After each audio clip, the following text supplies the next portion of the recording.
should the Democrats win the Senate, then you would see Bernie Sanders become chairman of the Budget Committee. He's a socialist, and the people underneath him are very powerful, charismatic speakers. The only avowed socialist independent in the United States Senate will be the head of the Senate Budgetary Committee. I am a socialist. Yes, they will pay more in taxes. But I suspect that a lot of people in this country would be delighted to pay more in taxes. And yes, the Green New Deal. Does the Green New Deal go too far? No.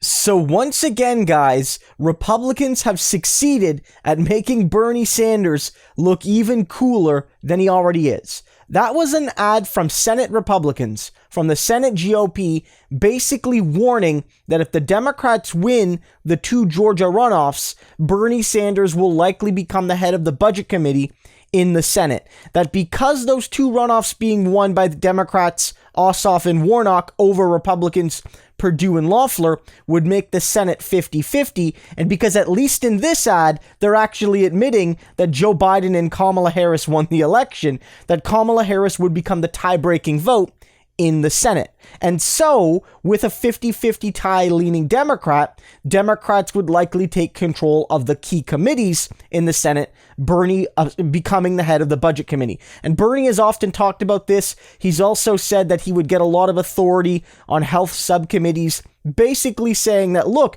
I know a lot of my supporters were unhappy we didn't win the primary, and I do believe that Bernie would have defeated Donald Trump just like Joe Biden defeated Donald Trump, but we are where we are, and at the very least, we can have Bernie in a real position of influence as a key leader in the Senate on some crucial committees. And when it comes to healthcare and the spending priorities of the American people and of their tax dollars, Bernie Sanders will have a big say. Now, Republicans think this is a bad thing, but I want you to realize that this is perhaps the best ad they could have made for progressives, because when it comes to convincing progressives to vote Democrat, it's often tricky, and with good reason. Democrats have often given progressives a lot of reasons not to vote for them, a lot of reasons to feel betrayed, to feel used, to feel, exploited for their dollars and for their labor and for their energy, but not for their ideas and not for their concerns and needs. But here's a clear example of what a couple elections can do to give Bernie Sanders real power in Washington. Not as much power as he deserves, but real power nonetheless. And this is saying that if you can elect 2 Democrats in the Georgia Senate, it will likely bring that support to Bernie Sanders.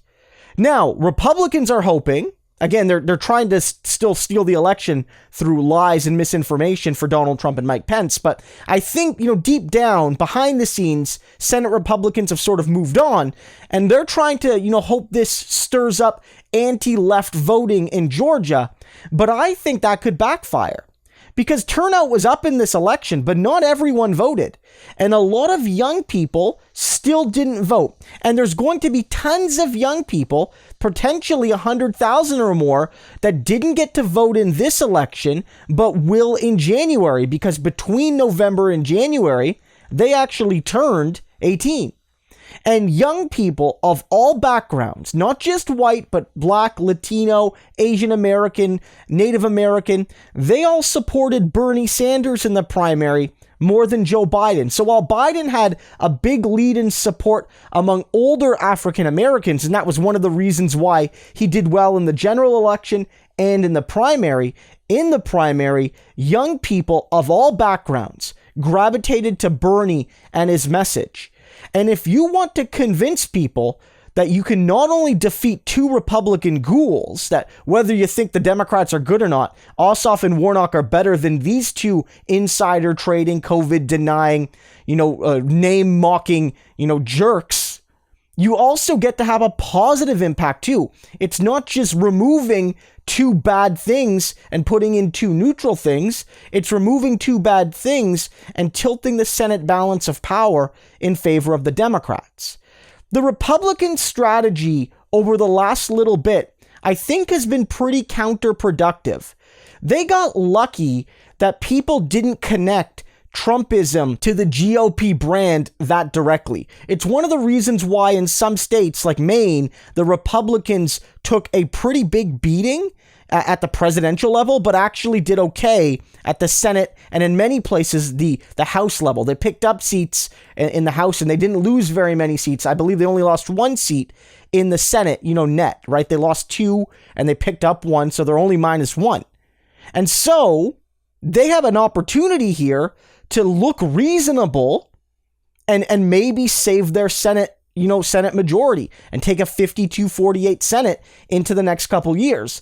But between them basically denying the reality of the election, with the exception of a few senators like Romney and Sass and Murkowski and Collins, and now trying to energize a Bernie Sanders base that was, sort of still timid and sort of still tepid on Biden, but really give them a direct reason to see this vote for Warnock and Ossoff as in reality a vote for Bernie, is going to be absolutely massive. Because I don't think this is going to convince anyone that didn't already vote for Ossoff or Warnock. If they weren't going to vote for them, they already made that decision. There were lots of Republicans in Georgia that already said, look, I'm going to vote for Biden, but not the down ballot Democrats. They already decided that. That's why, for instance, Biden won Georgia, but Perdue narrowly defeated Ossoff.